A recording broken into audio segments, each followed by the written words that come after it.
This is Hask Biotin Boost Thickening Dry Shampoo. Because my hair takes so long to dry, I tend to procrastinate washing it as much as I probably should, just because I don't like to have wet hair. So I find that sometimes it gets a little bit oily. This dry shampoo worked really, really well. It was so easy to use, just spray on. I noticed a difference nearly immediately from the oiliness. I didn't have a lot today, but I did have a little bit, and you could definitely tell a difference afterwards. I also felt the thickening from the product.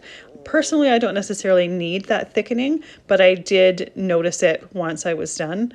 I really love the fact that it worked so quickly to reduce and eliminate the oiliness in my hair just from spraying it on. This is a great product. I really, really like it, and will definitely be using it more in the future if I have those days where my hair is a little bit oily but not quite ready to wash yet.